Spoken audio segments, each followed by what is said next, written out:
Allah memerintahkan kita berzakat bukan supaya kita orang kaya supaya miskin, enggak. Bahkan kata Nabi, ya, mana qasamalun min sadaqah. Harta itu enggak berkurang dengan disedekahkan. Bal yazdad, bahkan bertambah dan bertambah.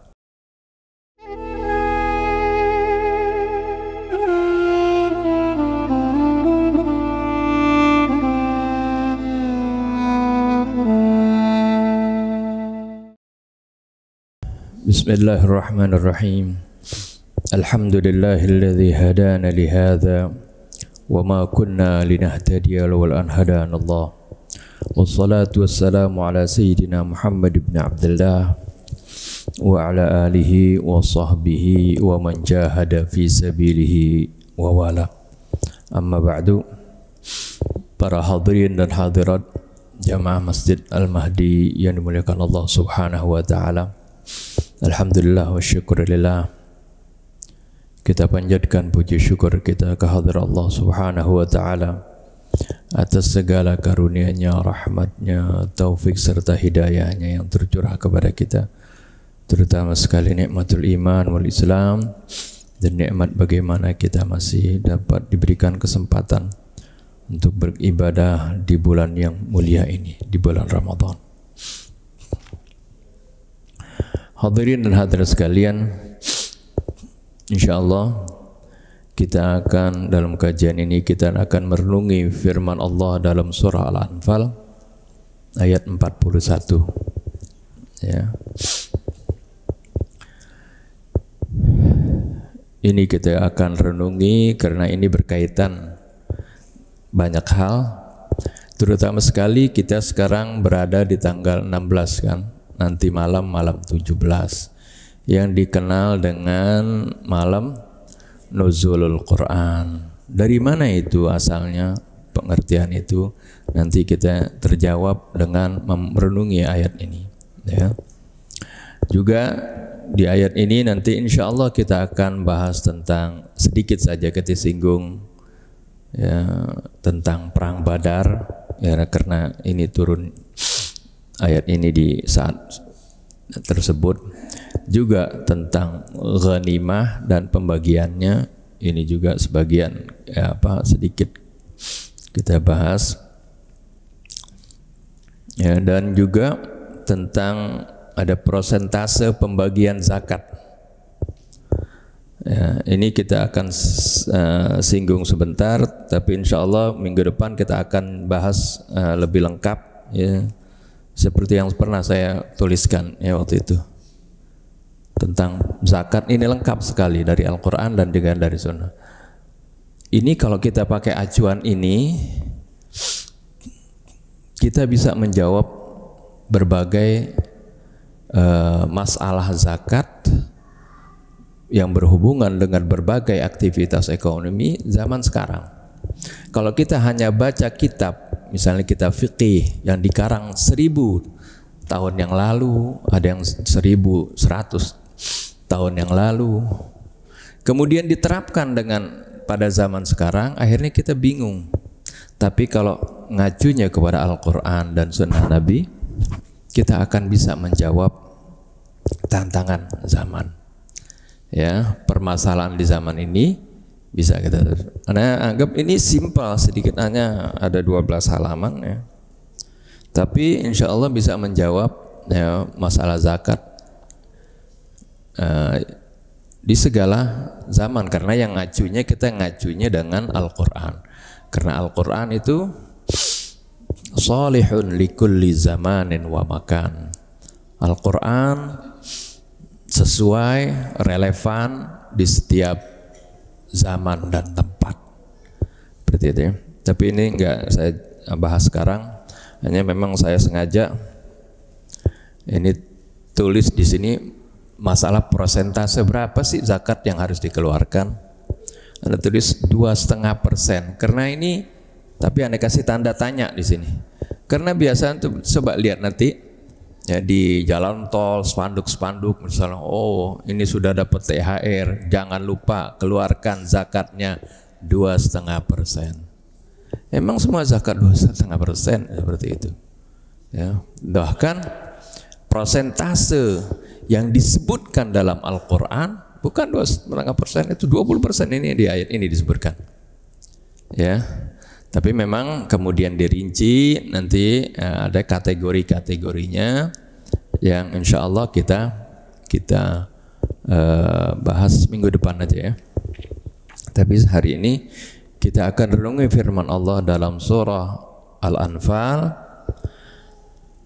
karena di sini juga berkaitan dengan Lailatul Qadar tadi yang disebut sudah dibahas oleh Ustaz Husin, ya, kaitannya dengan ini juga dan kaitannya dengan malam 17 Ramadan juga.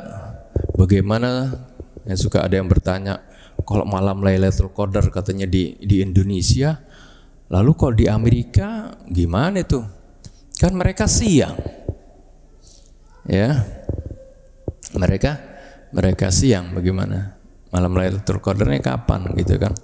Nah ini jadi kita lihat nanti renungi firman Allah Subhanahu Wa Taala di dalam surah Al-Anfal ayat 41. Ya, kira-kira 4 topik itu yang kita akan singgung, tapi ada yang secara sepintas saja, ada yang kita perdalami.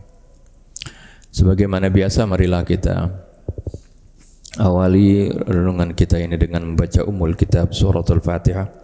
Semoga dengan bacaan Ummul Kitab Suratul Fatihah Allah Subhanahu Wa Taala membukakan hati-hati kita di dalam memahami firman-firman-Nya, dan semoga Allah Subhanahu Wa Taala memaafkan segala kesalahan dan dosa kita, kesalahan dan dosa kedua orang tua kita, para guru kita, orang-orang yang telah berjasa kepada kita, juga saudara-saudara kita kaum mukminin wal mukminat. Dan semoga Allah Subhanahu Wa Taala juga membersihkan hati kita dari segala kotoran syirik, kibir, riya, hasud, su'udzon, ghurur, dan berbagai penyakit hati lainnya. Ala hadhihi niyyah wa kulli niyatin salihah wa ila hadratin Nabi Muhammadin sallallahu alaihi wasallam.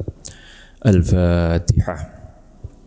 أعوذ بالله من الشيطان الرجيم بسم الله الرحمن الرحيم الحمد لله رب العالمين الرحمن الرحيم مالك يوم الدين إياك نعبد وإياك نستعين اهدنا الصراط المستقيم صراط الذين أنعمت عليهم غير المغضوب عليهم ولا الضالين آمين. واعلموا أنما غنمتم من شيء فأن لله خمسه وللرسول ولذي القربى واليتامى والمساكين وابن السبيل إن كنتم آمنتم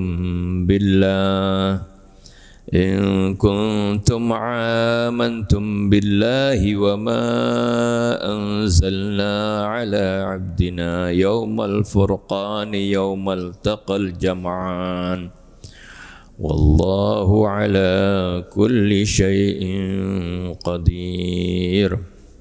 صدق الله العظيم وصدق رسوله النبي الحبيب الكريم ونحن على ذلك من الشاهدين الشاكرين والحمد لله رب العالمين.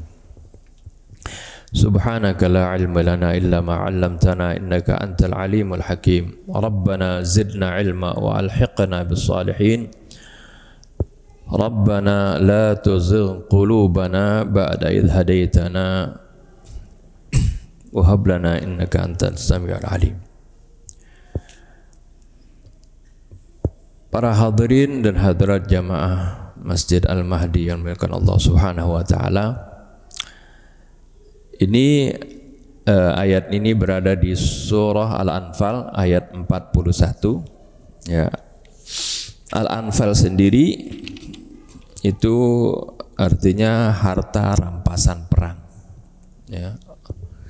Jadi tentunya surah ini berkaitan sekali dengan peristiwa yang dialami oleh Rasul, yaitu peperangan pertama kali, ya, yang diizinkan oleh Allah Subhanahu wa taala kepada kaum muslimin untuk berperang. Agama Islam ini bukan agama perang seperti sering dihembuskan oleh sebagian orang. Agama Islam ini adalah agama yang damai. Namanya sendiri, ya, al-Islam, dari kata salam, damai, perdamaian. Adapun riwayat-riwayat hadis yang menerangkan bahwasanya katanya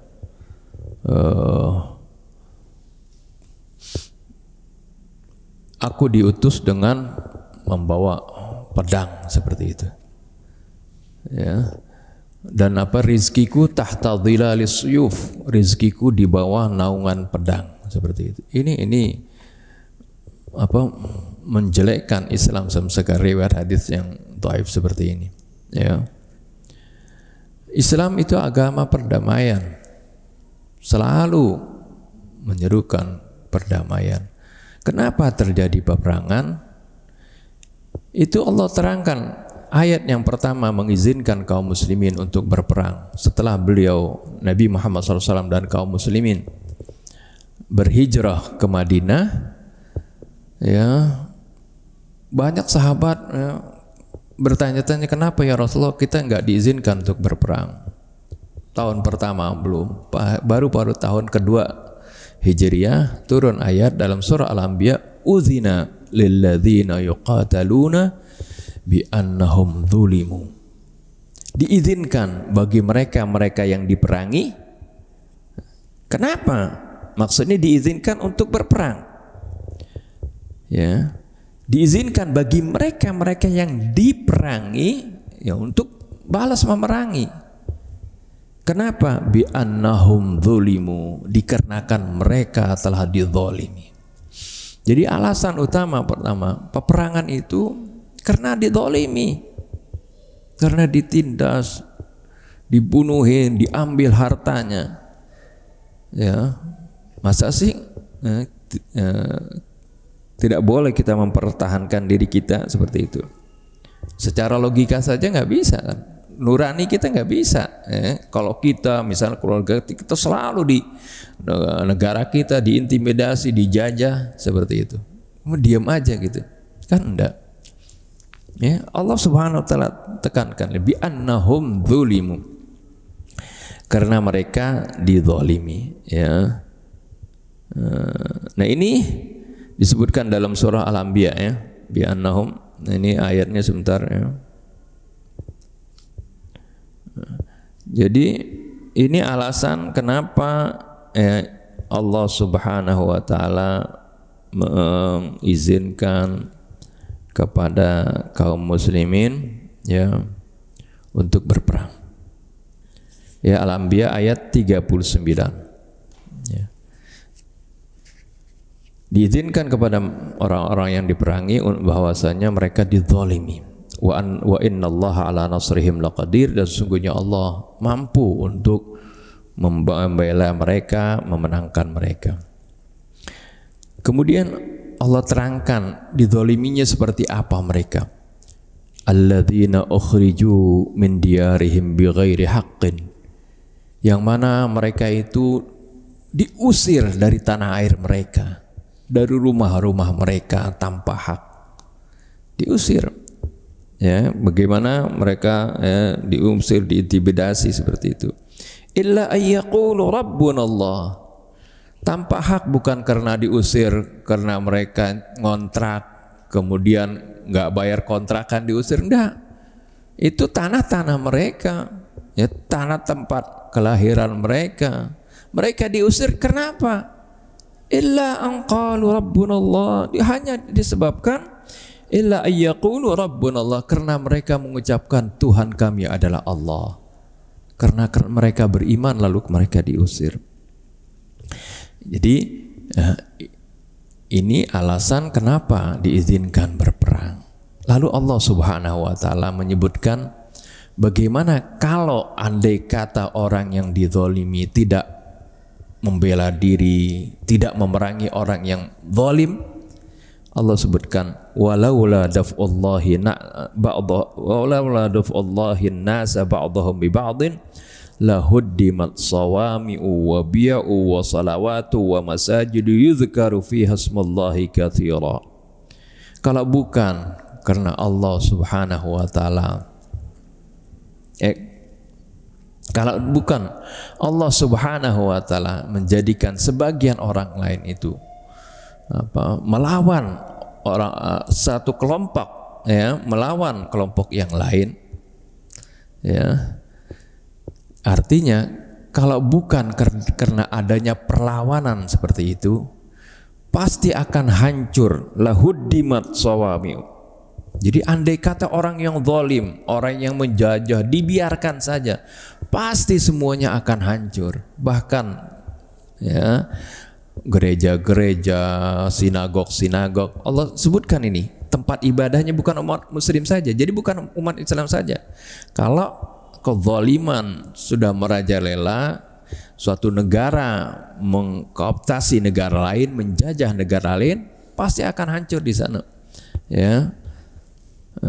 Di sana sebutkan gereja-gereja, biara-biara, ya, sinagog-sinagog, tempat ibadah-ibadahnya orang-orang Yahudi. Baru sebutkan wa masajidun, dan juga masjid-masjid, tempat ibadahnya kaum muslim, pasti itu akan hancur semuanya. Inilah bagian kenapa, ya, diizinkan berperang tadi. Innallaha wa la yansurannallahu may yansuruh, dan Allah pasti akan membela orang yang membela Allah. Dan sungguhnya innallaha laqawiyyun aziz, sungguhnya Allah maha kuat dan lagi maha perkasa.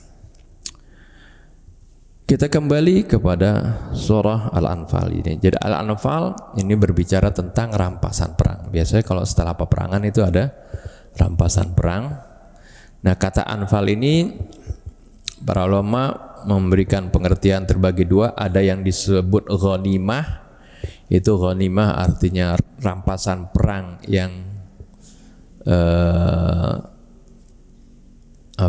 yang didapat ketika selesai peperangan, ketika terjadi perang tanding, ya.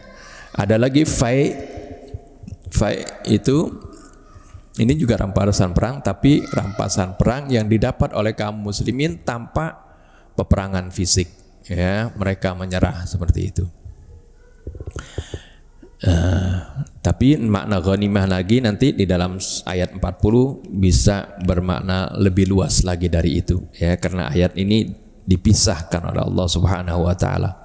Ayat pertama dari suratul Anfal, mereka di sini Allah Subhanahu wa taala mengawali Bismillahirrahmanirrahim, yas'alunaka 'anil anfal, mereka bertanya tentang kepada engkau tentang anfal, tentang harta rampasan perang. Qulil anfalu lillahi war rasul, katakanlah bahwasanya rampasan perang itu diperuntukkan untuk Allah dan Rasulnya. Fattaqullaha wa aslihu dzata bainikum, bertakwalah kalian kepada Allah dan perbaikilah hubungan di antara kalian. Wa atiullaha wa rasulah in kuntum mu'minin, dan taatilah Allah dan Rasulnya jika kalian benar-benar seorang yang beriman, jika kalian adalah orang-orang yang beriman. Ayat ini, ya, kemudian dijelaskan lebih panjang lagi di dalam ayat 41, ya, masih di dalam surah yang sama, ya, dalam surah yang sama. Allah Subhanahu wa taala berfirman, wa'lamu annama ghanimtum min syai'in fa anna lillahi khumusahu walirrasuli walidhil qurba wal yatama wal masakini wa ibnis sabil. Ya. Ketahuilah, ya, apa saja, bahwasanya apa saja yang kalian dapatkan, ghanimtum ini sering dimaknai secara khusus, makna khususnya ghanimah, ya, seperti itu. Ghanimah itu artinya sesuatu yang didapati tanpa diprediksi, atau kita bilang sekarang kalau bahasa kita rezeki nomplok gitu, ya. Arti tanpa diusahakan, tapi dapatnya berapa nggak tahu, ya gitu ya. Kadang banyak, kadang-kadang nggak dapat sama sekali. Dan biasa juga kata ghanimtum ini dikaitkan, ada pepatah Arab bilang istilahnya al-ghunmu, dari kata ghanimah, al-ghunmu bil ghurmi. Al-ghunmu bil ghurmi, ya, suatu pendapatan, suatu hasil yang besar itu tergantung dengan al-ghurmi, tergantung dengan resikonya, ya. Jadi biasa kan kalau orang usaha itu, kalau resikonya besar biasanya keuntungannya dia mesti lebih besar gitu. Contoh deh, misalnya orang jual beras dengan orang jual nasi matang dengan lauk pauk, itu kan keuntungan jual nasi lebih banyak kan. Itu biasanya kalau jual nasi dan artinya dengan lauk pauknya itu biasanya untungnya atau makanan jadi itu bisa 100% gitu biasanya, atau kurang lah 50% atau apa begitu. Tapi kalau jual beras biasanya keuntungannya sedikit, paling ya 5% paling seperti itu, ya. Karena beras ini kan tahan lama, atau barang-barang yang awet gitu. Tapi kalau yang itu, kalau bahan matang ya, kalau nggak laku ya habis kan gitu. Biasanya keuntungannya lebih besar. Jadi keuntungan yang besar itu sepadan dengan resiko. Itu tadi kata al-ghunmu bil ghurmi. Al-ghurmu itu artinya kerugian. Keuntungan itu setara dengan kerugian. Nah, kata ghanimah juga seperti itu, seperti ghanimah, ya. Seperti yang Anda katakan tadi, itu keuntungan yang besar tapi nggak diprediksi gitu, unpredictable, ya. Sebab kalau orang berperang kan nggak selalu perang itu menang kan, kadang-kadang kalah ya nggak dapat ghanimah, malah rugi gitu ya. Nah ini kata ghanimah. Jadi kata ghanimah ini, ya, ghanimtum ini di sini bisa makna khusus yaitu ghanimah perang, tapi ini bisa, ya, karena nggak selalu kan umat Islam berperang, karena Islam itu seperti yang saya katakan tadi, agama Islam bukan agama perang, ya. Oleh karena itu ayat ini pun bisa berlaku untuk segala hal keuntungan yang didapat oleh setiap orang, ya, dari suatu upaya usaha dia yang keuntungannya itu, ya, unpredictable, seperti itu. Jadi wa'lamu di sini, ketahuilah apa saja yang kalian dapatkan dari suatu keuntungan. Wabil khusus misalnya tadi dalam peperangan, ya. Tapi ini ayatnya umum. Apa saja yang kalian dapatkan, fa anna lillahi khumusahu, maka ketahuilah dari hasil kalian yang kalian dapatkan keuntungan tersebut, rezeki nomplok, maka 1/5 untuk Allah, fa'il untuk Allah, untuk Rasul, untuk dzil qurba kerabat, untuk anak yatim, untuk fakir miskin, ya, orang miskin, dan ibni sabil.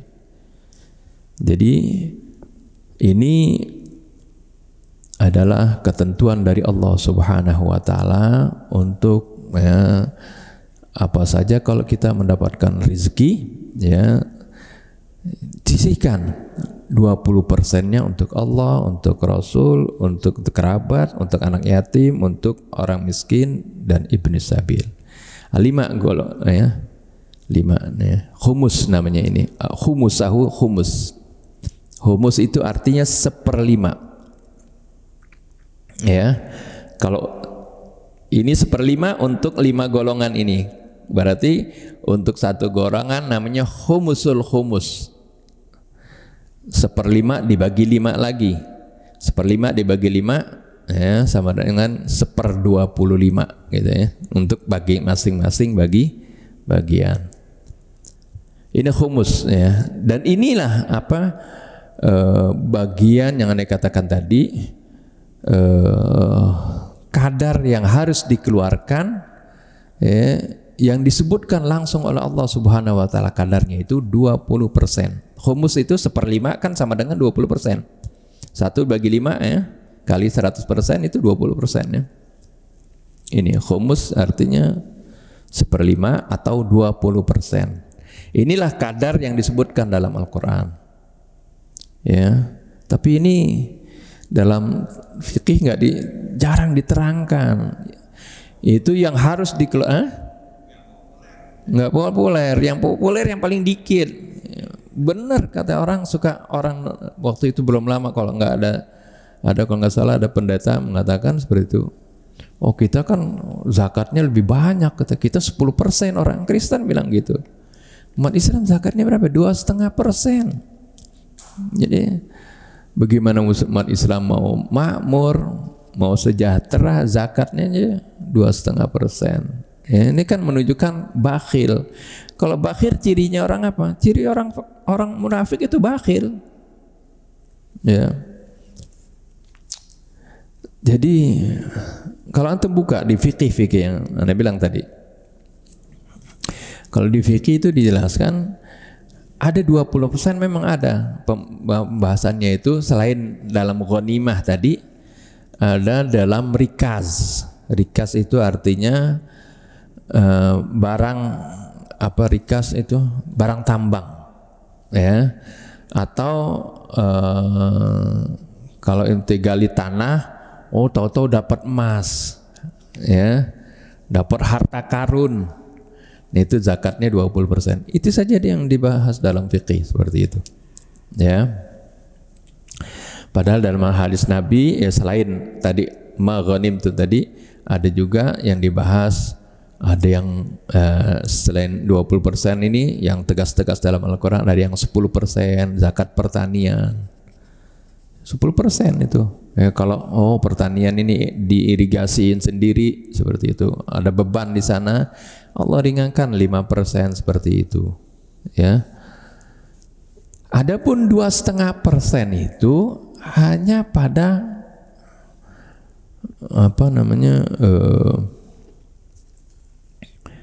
al-kanz ya, ngambil dari ayat Quran, alladzina yaknizuna adz-dzahaba wal fiddah, mereka yang menimbun, menyimpan, menabung ya, mendepositkan kan gitu ya, itu adz-dzahab wal fiddah, ini emas dan perak. Oleh karena itu riwayat hadis dari Imam Ali yang berbicara tentang emas dan perak harus dikeluarkan berapa, yaitu 2,5%, arti nisful usyur ya, 2,5%. Itu berkaitan dengan emas yang disimpan ini. Jadi kalau kita punya tabungan atau harta yang diam, ngendap, nggak berkembang, itu dikeluarkannya itu 2,5%. Allah juga nggak, masa seorang simpen ngeluarinnya mesti banyak, ntar habis duitnya. Enggak, Allah memerintahkan kita berzakat bukan supaya kita orang kaya supaya miskin, enggak. Bahkan kata Nabi ya, mana qasamalun min sadaqah, harta itu enggak berkurang dengan disedekahkan, bal yazdad, bahkan bertambah dan bertambah. Itu ya, jadi seperti itu. Nanti bagian-bagiannya nih kita jelaskan insyaallah minggu depan. Jadi seperti itu. Ini Allah sebutkan untuk siapa khumusnya, ini 20%-nya untuk Allah ya, terutama waktu itu aplikatifnya pada waktu itu ya, yaitu dari ghanimah itu untuk Allah, untuk Rasul. Nah, untuk Allah tentunya Allah memang perlu duit, Allah perlu harta kan, enggak. Maksudnya untuk hal-hal perjuangan, untuk hal dakwah, untuk fisabilillah ya, di jalan Allah itu untuk Allah ya. Walir Rasul, untuk Rasul waktu itu, kalau Rasul masih ada ya Rasulullah juga perlu kan Rasulullah kan walaupun udah mendapatkan wahyu, Rasulullah kan nggak berubah jadi malaikat kan. Rasulullah perlu makan kan, ya, perlu tempat dan sebagainya, perlu sandang, perlu pangan, ya seperti itu. Innama ana basyarun, sungguhnya aku adalah manusia, ya. Jadi kalau sifatnya manusia pasti masih butuh makan seperti itu. Kecuali kalau setelah diutus menjadi rasul menjadi malaikat. Nah, malaikat nggak perlu makan lagi. Oleh karena itu di sini disebutkan untuk rasul. Ini rasul juga bukan untuk kepentingan pribadi, tapi banyak Rasulullah untuk berikan lagi kepada orang yang lebih membutuhkan. Seperti itu. Kemudian disebutkan walidzil qurba, kepada kerabat. Kata kerabat dalam Al-Quran hanya memiliki dua makna.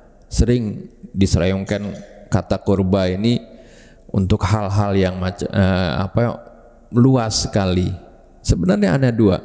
Kerabat kita sendiri, kalau kita bersedekah ya kita utamakan kepada kerabat sendiri. Ya, kalau yang ada yang perlu gitu. Dan yang kedua maknanya adalah kerabat Rasul.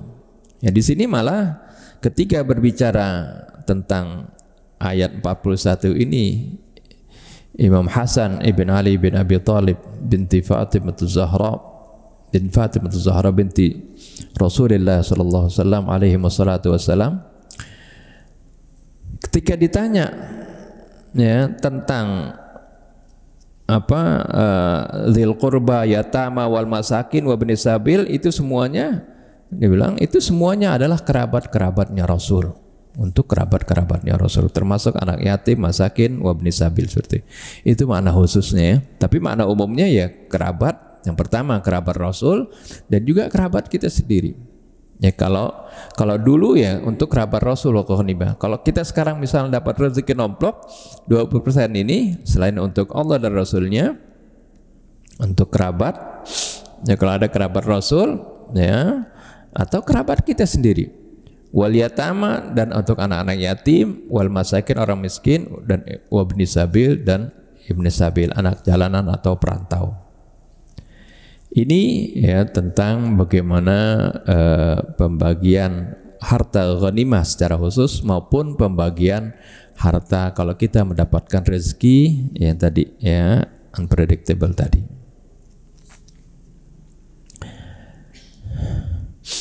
Kemudian ya, Allah Subhanahu wa taala sebutkan, jadi apa yang disampaikan ini, apa yang dikeluarkan ini dari zakat ataupun dari humus ya, dari hasil yang kita dapatkan, dari rezeki nomplok, rezeki yang kita dapatkan kemudian kita keluarkan ini Allah Subhanahu wa taala ingatkan, apa yang kalian kerjakan ini, kalau kalian lakukan ini ada kaitannya dengan keimanan.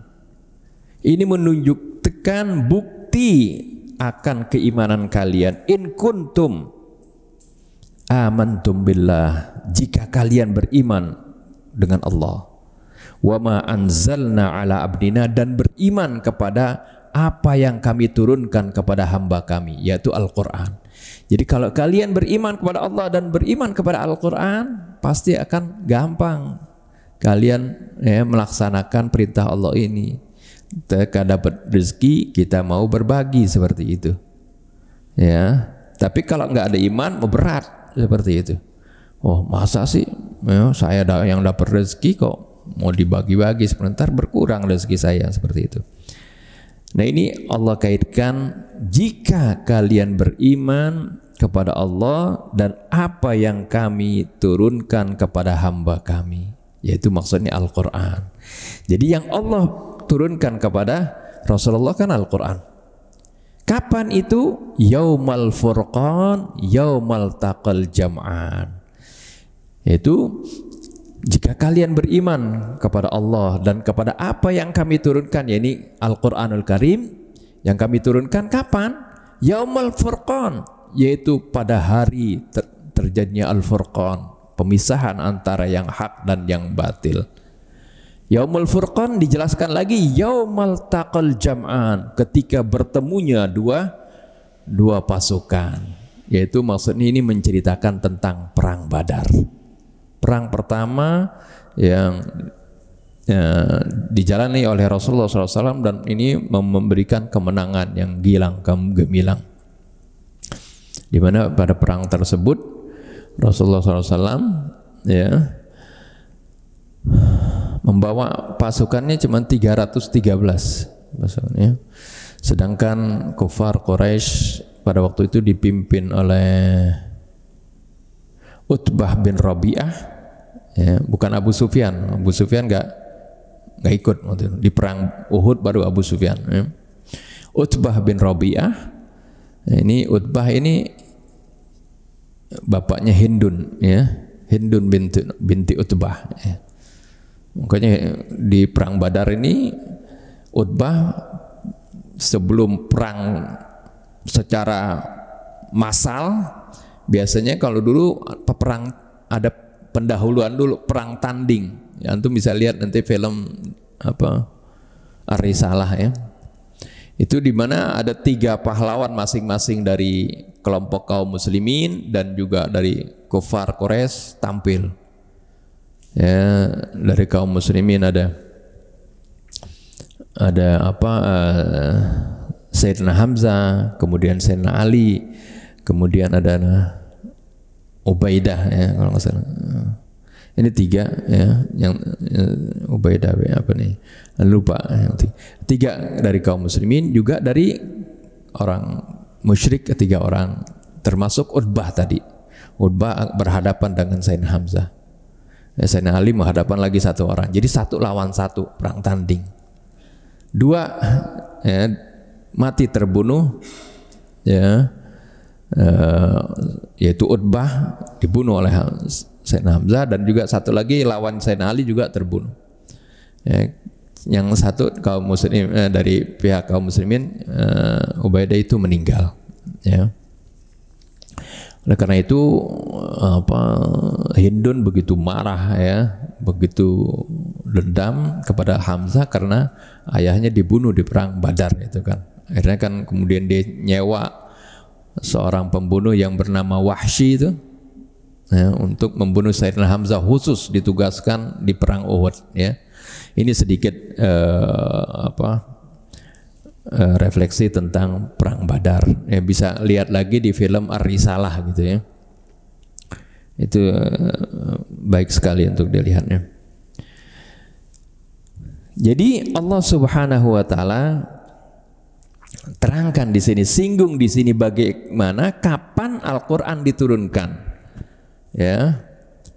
Al-Qur'an diturunkan di sini yaumal taqal jam'a, yaumal furqan, yaumal taqal jam'an, pada hari Al-Furqan. Arti Al-Furqan itu pemisah antara yang hak dan yang batil. Yaumal taqal jam'an, pada hari bertemunya 2 pasukan. Singkatnya ini pada hari perang Badar. Nah, perang Badar itu disebutkan terjadi pada tanggal 17 Ramadan. 17 Ramadan pada hari Jumat pada waktu itu. Hari Jumat. Ini kebetulan kemerdekaan kita pun Indonesia kalau tidak salah diproklamirkan oleh Soekarno itu pada tanggal 17 Ramadan juga, hari Jumat juga waktu itu. Cuman kalau Masehnya 17 Agustus seperti itu. Nah ini jadi ini sesuai dengan dari, ada yang mengatakan sih katanya, oh ini terjadinya perang Badar itu ada yang bilang tanggal 19. Oleh karena itu sering ada yang pendapat lain mengatakan oh ini terjadi di nuzulul Quran itu ada yang bilang malam 19 atau malam Lailatul Qadar itu malam 19. Ada kemudian lagi yang mengacu kepada riwayat hadis, yaitu di malam-malam ganjil di 10 terakhir, ada 21, 23, 25, 27, 29. Akan tetapi memang Allah Subhanahu wa taala tidak tentukan malam Lailatul Qadarnya itu malam yang keberapa, agar supaya kita ini ya giat di dalam beribadah di bulan Ramadan ini. Jangan nyari malam ganjil saja, jangan nyari khusus malam 17 saja atau malam 19, 23. Semuanya kalau kita ibadahnya setiap malam dengan khusyuk, dengan ikhlas, ya pasti dapatlah ya keutamaan Lailatul Qadar ini. Ya. Ini dianalogikan bagaimana kita itu jangan milih-milih ketika kita menghargai seseorang, kita menghargai kebaikan kita, ya. Karena nggak tahu kita kebaikan mana yang Allah Subhanahu wa taala ridhoi. Ya, seperti itu. Kadang-kadang kita nganggap ini, kita memberikan bantuan kecil seperti itu kepada seseorang, kita anggap remeh. Kalau kita anggap kalau yang besar saja ini yang pasti diterima, enggak ya, belum tentu. Keridhaan Allah itu di mana Allah akan berikan nanti ya, itu sesuai dengan kebersihan hati kita, keikhlasan kita, seperti itu ya. Oleh karena itu Rasulullah katakan, ittaqul nar walau bisyikki tamrah. Hindarilah diri kalian dari api neraka walaupun hanya bersedekah sebutir korma. Karena enggak tahu mana Allah Subhanahu wa taala berikan keridhaan kepada kita, dimaafkan segala kesalahan kita karena suatu kebaikan. Kita kan pernah dengar ada bagaimana seorang yang pelacur orang yang berdosa, Allah maafkan karena dia ketika dia kehausan, dia dia mencari air, kemudian didapati sumur, dia masuk ke dalam sumur, dia minum. Ketika keluar dari sumur tersebut didapati juga seekor anjing kehausan juga sedang menjilat-jilat batu-batu di sekitar sumur tersebut. Akhirnya dia turun lagi ke dalam sumur, diambil air dengan sepatunya, terompanya itu sepatunya, digigit, dia merangkak-rangkak ke atas demi menolong si anjing tadi. Lalu dalam hadis disebutkan Allah maafkan orang ini karena dia menolong anjing, ya, seperti itu. Jadi jangan meremehkan kebaikan sekecil apapun, ya, berusahalah selalu memberikan kebaikan. Begitu juga jangan mengabaikan keburukan. Walaupun ini ada dosa kecil, jangan. Rasulullah juga pernah menceritakan ada seorang wanita dimasukkan ke dalam neraka karena dia mengurung kucing sampai mati, nggak dikasih makan, nggak dilepasin. Kalau dilepasin kan bisa nyari makan sendiri. Artinya dikurung, nggak dikasih makan, akhirnya sampai mati. Seperti itu. Ini gambaran-gambaran, ya. Maksudnya kita jangan la tahqiranna, kata Nabi, minal ma'rufi syai'a. Jangan sekali-kali kalian menganggap remeh, ya, menghinakan suatu kebaikan sedikit pun, ya. Nah, ini tentang malam Furqan ini. Ibn Jarir At-Tabari menerangkan, menceritakan, ya, dari Imam Hasan ibn Ali ibn Abi Thalib, cucu Nabi kita Muhammad SAW, binti Fatimah Zahra binti Rasulullah SAW, menceritakan Yaumul Furqan, Yaumul Taqal Jam'an adalah malam Furqan, ya. Ketika Imam Hasan ditanya tentang Yaumul Furqan, itu adalah malam hari Furqan, keesokan harinya bertemu dua golongan pasukan, yaitu pada tanggal 17 Ramadan. Ini menurut Imam Hasan seperti itu, ya. Jadi malam 17 Ramadan. Dari sinilah, ya, sehingga terkenal kita kalau malam nuzulul Quran itu malam 17 Ramadan, ya, karena bertepatan dengan perang Badar itu di tanggal 17 Ramadan. Lalu bukan berarti Al-Quran baru turun pada saat terjadi perang Badar. Kan Al-Quran sudah turun di Gua Hira ya sebelum ya terjadi perang Badar. Perang Badar kan di Madinah ya, itu 15 tahun kemudian ya. 13 Rasulullah setelah di Mekah, setelah diutus menjadi nabi kan 13 tahun di Mekah. Nah ini perang Badar tahun kedua setelah hijrahnya Nabi, jadi 15 tahun kemudian. Nah ini maksudnya pada hari Furqan, yaitu tanggalnya bertepatan dengan itu. Jadi dulu juga waktu turunnya ya dibertikan malamnya itu adalah malam 17 Ramadan ya, malam turunnya Al-Quran yang pertama kali. Oleh karena itu ketika Allah Subhanahu wa taala berfirman, inna anzalnahu fi lailatul qadar, sungguhnya kami turunkan Al-Quran pada malam Lailatul Qadar ini, ada dua pendapat masalah ini.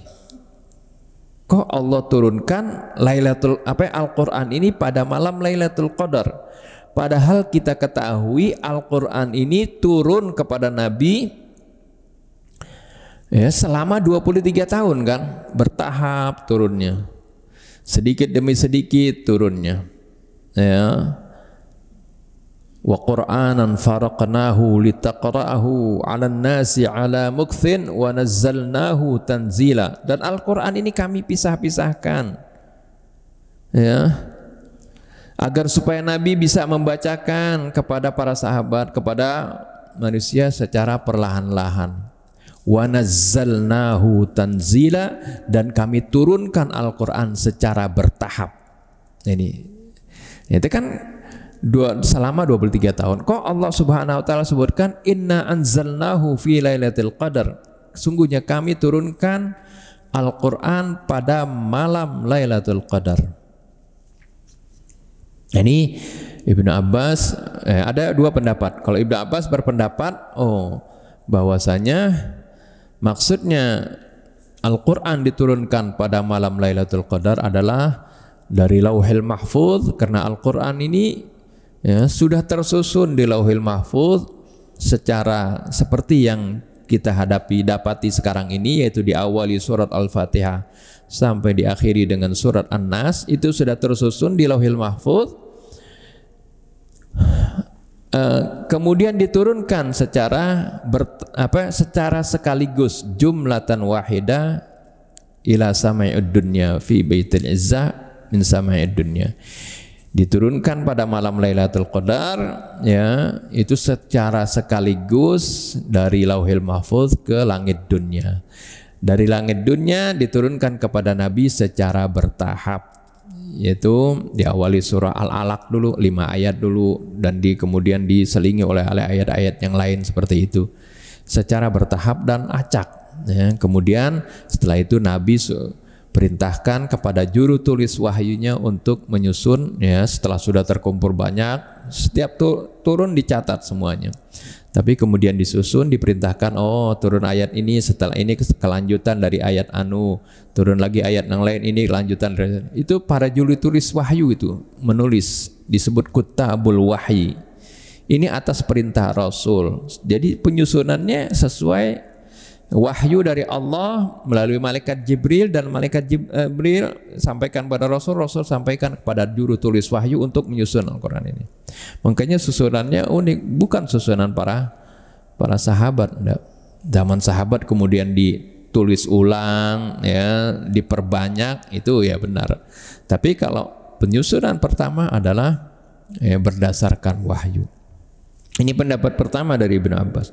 Pendapat yang lain mengatakan, apa maksud inna anzalnahu fi lailatul qadar, sungguhnya kami turunkan Al-Quran pada malam Lailatul Qadar, maksudnya adalah diturunkan pertama kali Al-Quran itu arti kepada Nabi, yaitu pada malam Lailatul Qadar. Yaitu berarti turunnya pertama kali surat Al-Alaq ayat 1 sampai 5 itu di malam Lailatul Qadar ya.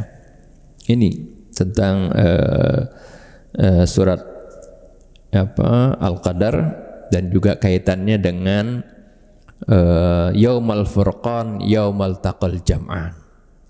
Lalu kan ini disebutnya di sini Yaumal Furqan, pada hari Al-Furqan. Jadi hari perang Badar itu kan tanggal 17. Kok di dalam di surat Al-Qadar kan fi lailatul qadar, di malam Lailatul Qadar. Ya. Nah, ini harus kita pahami.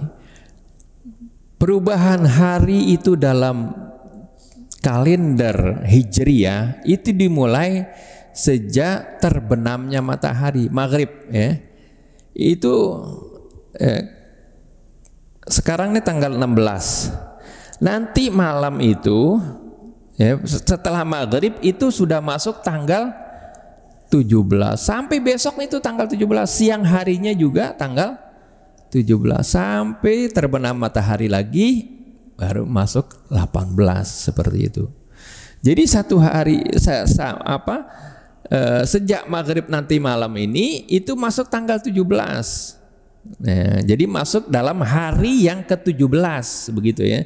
Walaupun hari ini satu hari 24 jam ini dibagi malam dan siang. Tapi kan ya, kalau di sini malam, ya di Amerika siang kan gitu. Ya. Jadi dalam 24 jam ini, ya, ini termasuk ya, walaupun siang hari di tanggal 17 itu juga masih malam di belahan bumi yang lain.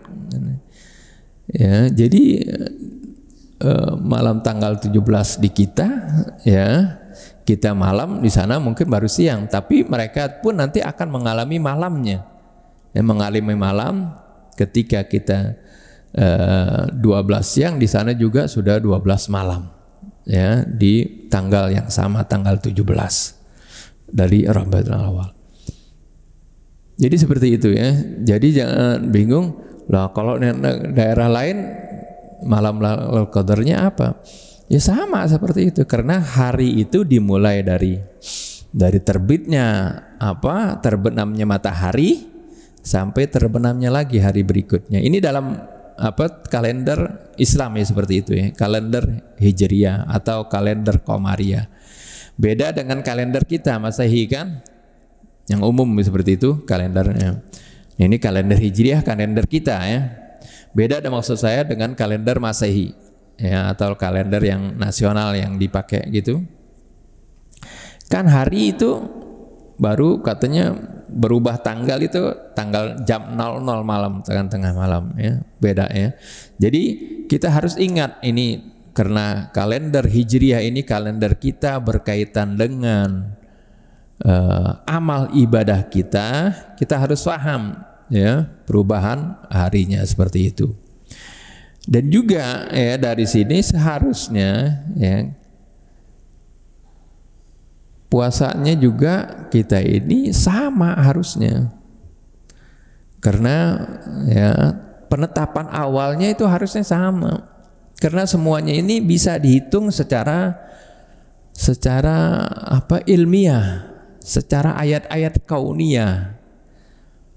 Ya, ini sering saya bahas ya tentang penentuan awal Ramadan beda. Mesti melihat dulu di Indonesia aja, walaupun pemerintah menetapkan sekarang sama ya, Muhammadiyah dan NU awalnya sama, tapi masih ada yang bilang enggak, tunggu besok mulainya hari Ahad, seperti itu. Sebenarnya masuknya bulan itu bisa diketahui sekarang dengan teknologi. Ya, penentuan awal bulan itu tidak lagi seperti zaman dahulu. Kan dulu Rasulullah nyuruhnya sumu, ada hadisnya kan, sumu, sering ini dipakai buat argumen ya. Sumu liru'yatihi wa aftiru liru'yatihi. Puasalah kalian dengan melihat bulan Dan berbukalah kalian, nanti maksudnya tidak berpuasalah kalian nanti di hari Idul Fitri juga dengan melihat bulan. Melihat bulan di mana, pada kapan? Itu pada saat terbenam matahari maghrib itu ya. Awal maghrib itu biasanya ngelihat bulan situ. Rasulullah perintahkannya suruh ngelihat sumu, karena zaman dulu nggak punya teknologi lain, nggak punya cara lain kecuali dengan melihat tadi kan. Rasulullah nggak suruh, gunakanlah radar, gunakanlah teropong yang canggih ya, seperti itu. Ya karena dulu nggak ada.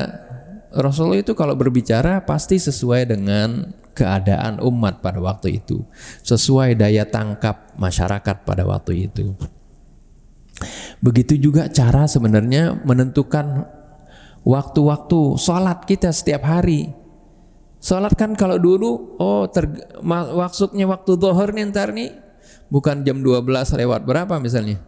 Tapi dulu ditentukan itu dengan melihat bayangan, ditaruh benda, bayangannya kalau hilang benda bayangannya ini, kalau sudah tergelincir, arti baru muncul lagi, nah sudah masuk zuhur.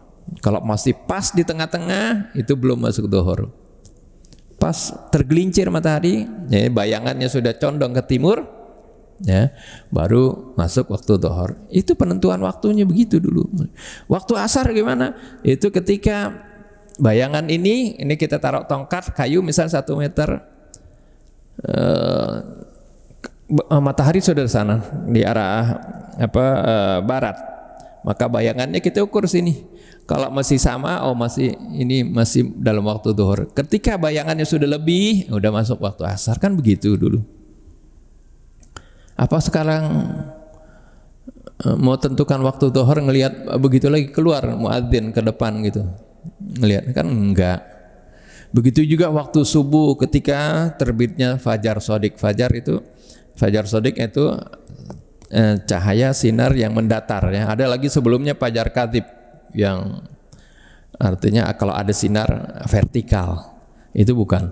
Jadi yang fajar shadiq yaitu ketika ada sinar di ufuk timur mendatar di cakrawala, ya, itu fajar shadiq, itu sudah masuk subuh, ya, seperti di dalam ayat puasa itu hatta yatabayyana lakumul khaytul abyadu minal khaytil aswadi minal fajar, itu maksudnya itu. Apakah sekarang orang kalau menentukan waktu subuh ngelihat dulu keluar gitu? Kan enggak. Tapi sudah pakai perhitungan, ya. Udah ditentukan, bahkan selama 100 tahun ke depan udah bisa ketahuan. Kita dulu di pesantren punya tuh jadwal sholat seumur hidup, bisa ketahuan. Bisa dihitung, itu ilmu pengetahuan itu. Kenapa? Karena apa yang Allah Subhanahu wa Ta'ala ciptakan ini semuanya terukur, beraturan, itu terukur, jadi bisa dipelajari, bisa dijadikan patokan. Ya, kenapa para ilmuwan bisa menemukan ini, menemukan itu? Karena apa yang Allah ciptakan di alam semesta ini itu semuanya berdasarkan perhitungan, ada hitungannya, jadi bisa dihitung. Wa kulla syai'in khalaqnahu biqadar. Segala sesuatu, kata Allah, kami ciptakan dengan kadar-kadar dan ukuran tertentu. Jadi perubahan tiap bulan enggak misalnya bisa berubah-ubah, ntar bilang hari ini puasanya, misalnya ntar ada yang bilang hari besok, enggak, semuanya bisa dihitung sebenarnya. Cuman kadang-kadang yang menjadi masalah, yang satu pegang hanya berpatokan tadi, mesti ngelihat. Nah ini jadi yang sehingga kalau antum sering di awal Ramadan itu orang bilang imkanur ru'yah begitu. Padahal di dalam Al-Quran, ini yang jadi pedoman harusnya Al-Quran. Kalau apa yang diucapkan Nabi kadang-kadang kontekstual, hanya pada masanya, tapi kita harus ngambil bagaimana makna secara umumnya seperti itu. Kalau Al-Quran tidak mengatakan faman ra'a minkum hilala syahri misalnya, barang siapa yang diantara kalian melihat hilal pada bulan tersebut, nggak bilang ra'a. Kalau Nabi kan bilang sumu li ru'yati, melihat puasalah kalian dengan melihat bulan hilal maksudnya. Tapi Allah Subhanahu wa taala katakan faman syahida minkum syahra, barang siapa di antara kalian yang menyaksikan asyahra, maksudnya itu hilal syahri, menyaksikan bulan sabit pada bulan tersebut. Kata menyaksikan di sini nggak perlu pakai ngelihat, bisa pakai melihat, bisa nggak perlu. Seperti kita mengatakan asyhadu an la ilaha illallah wa asyhadu anna muhammadar rasulullah. Apakah kita mengatakan aku bersaksi bahwasanya tidak ada Tuhan melainkan Allah dan bahwasanya Nabi Muhammad utusan Allah?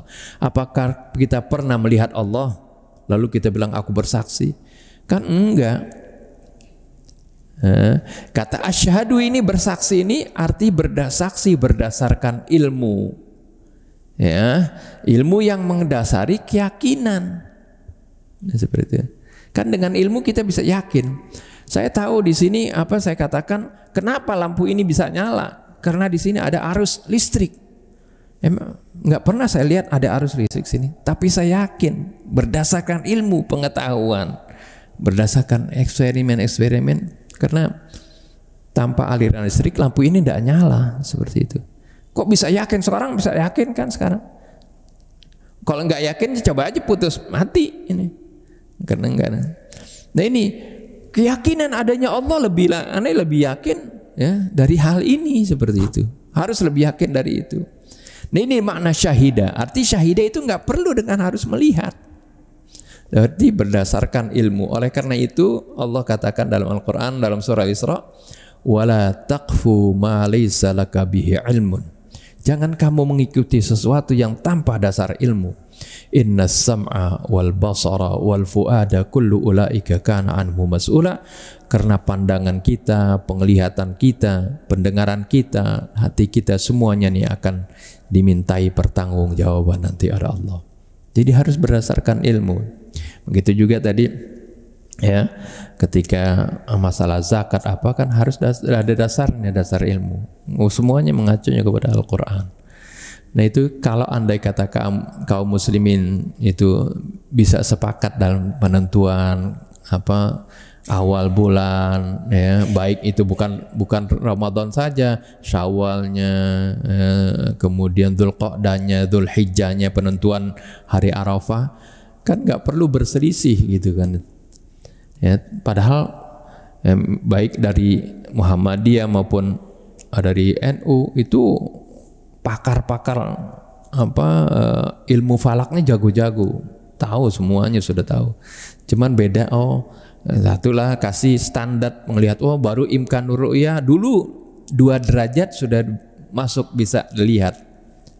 Sekarang ada kesepakatan lagi menteri-menteri agama dari 5 negara MABIMS itu naikin lagi jadi 3 derajat baru bisa dilihat katanya. Kalau ada yang bilang baru kurang dari 3 derajat kemudian ada yang ngelihat, itu bohong katanya. Jadi kesepakatan bisa menganulir orang yang menyaksikan. Kalau dulu zaman Nabi ada satu saja orang yang menyaksikan dia disumpah, udah selesai, bisa diterima. Kalau sekarang enggak, mesti ngikutin sepakatan. Ini kan jadi aneh. Jadi ya yang lebih itu kan kalau dia bisa subjektif, yang lebih objektif harus berdasarkan ilmu. Ya, ilmu pengetahuan. Karena ilmu pengetahuan ini adalah berdasar penelitian, pengamatan terhadap ayat-ayat kauniyah. Ya, ayat bulan, matahari adalah ayat-ayat Allah, ayat-ayat kauniyah. Ayat-ayat kauniyah dengan ayat-ayat Qur'aniyah itu selaras, sejalan. Karena sumbernya alam semesta ini dari Allah, Al-Quran ini dari Allah. Nggak mungkin antara apa yang Allah firmankan berbeda dengan apa yang Allah Subhanahu wa Ta'ala ciptakan. Analisa sampai sini dan diakhiri ayat 41, wallahu ala kulli syai'in qadir, dan Allah maha kuasa atas segala sesuatu. Ini saja renungan kita dalam surah Al-Anfal ayat 41. Mudah-mudahan bermanfaat bagi kita. Subhanakallahumma bihamdik asyhadu an la ilaha illa anta astaghfiruka wa atubu ilaik. Wassalamualaikum warahmatullahi wabarakatuh.